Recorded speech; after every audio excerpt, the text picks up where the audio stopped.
মিশকাত শরীফ এটা হাদিসের কিতাব, যেই কিতাবে সিয়াসিত্তা থেকে বিভিন্ন অন্যান্য সহি হাদিসের কিতাব থেকে হাদিস সংগ্রহ করে যেই কিতাবখানা লেখা হয়েছে সেই মিশকাতের 35 পৃষ্ঠার মধ্যে এই হাদিসখানা আছে। ক্বালা রাসূলুল্লাহ, সবাই বলুন সাল্লাল্লাহু আলাইহি ওয়াসাল্লাম, মান ক্বালা ফিল কুরআনে বিরা ফালিয়াতাবাওয়া মাকআদাহু মিনান নার। কোরআন শরীফের আয়াতে কারিমার অনুবাদ, ব্যাখ্যা, বিশ্লেষণ যেই ব্যক্তি মন গড়া করবে, আলোচনা করবে, ওই ব্যক্তি নিজের জন্য জাহান্নামের ঠিকানা করে নিল। বলেন না নাউযুবিল্লাহ। আমরা কি মাহফিলে এসেছি জাহান্নামে যাওয়ার জন্য না জান্নাতে? বলেন না সুবহানাল্লাহ। কেউ মসজিদে গিয়ে ইবাদত করে, কেউ মসজিদে গিয়ে গুনাহ করে। কিরকম? জুমার দিন আমরা ঢুকলাম, মোহতরম খতিব হুজুর কেবলা খুতবা দিচ্ছেন, আমরা কথা বলছি, এটা ওয়াজিব তরক হলো, সওয়াব হলো না গুনাহ হলো? সওয়াব হলো না গুনাহ হলো? গুনাহ হলো। আল্লাহ পাক এবং তার প্রিয় মাহবুবের সন্তুষ্টি অর্জনার্থে যারা আমল করবে, এই আমলের জাযা, বদলা জান্নাত।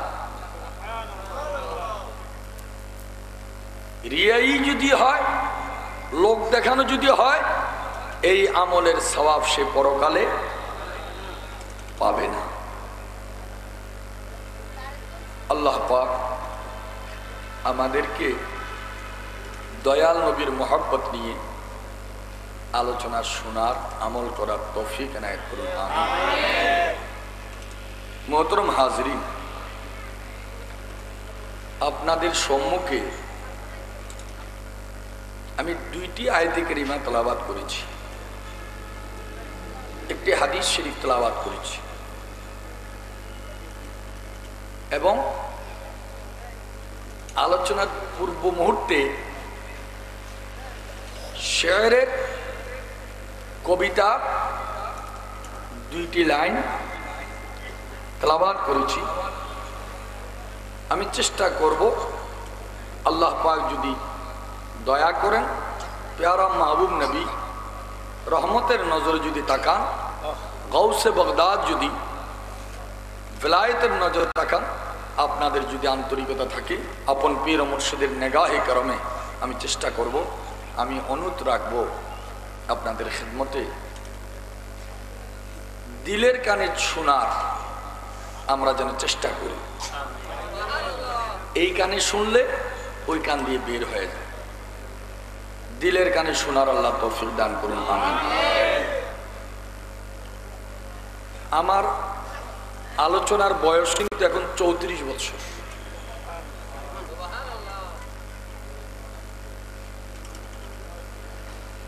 আমার আলোচনার মাঝে আমি চেষ্টা করে থাকি যে আমি একটা প্রশ্ন করব, আপনারা শোনার পর উত্তর দেবেন, তখন শুনতেও ভালো লাগবে, বলতেও।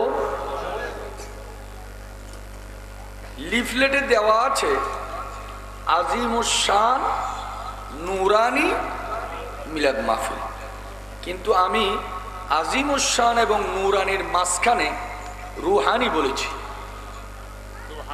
কথাটা ঠিক কিনা?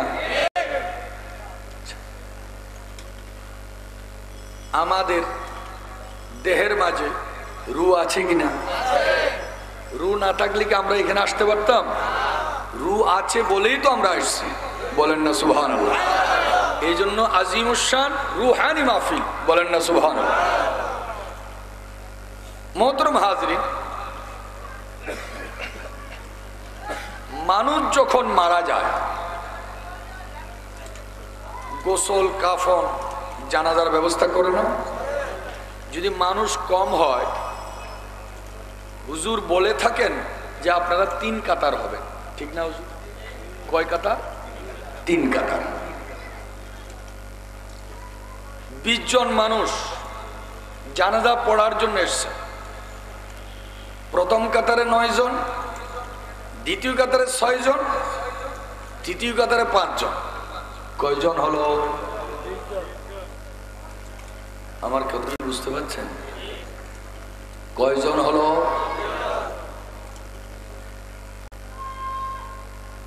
জানাজার নামাজ মহল্লার একজনে পড়লে সবাইটা কি হয়ে যায়? আমি বলছি না, হুজুর বলছেন, মোহতরম সদর জলসা বলছেন, তসদিক করছেন। একজনে পড়লে সবাইটা আদা হয়ে যায়। আর 5 জায়গানা নামাজ হলো ফরজে আইন। ফরজে আইন নামাজ পড়ার জন্য আমরা মসজিদে যাই। প্রথম কাতার যতক্ষণ পর্যন্ত পুরা না হবে দ্বিতীয় কাতারে মানুষ দাঁড়াইতে পারে না। ফরজে আইন নামাজের জন্য 3 কাতারের কোনো বাধ্যকতা নাই।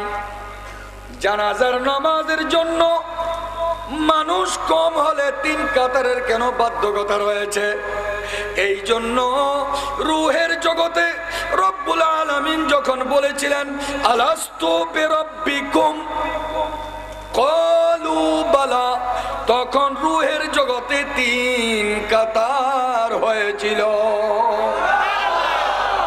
কয় কাতার? এই জন্য যার রূহ চলে গেছে,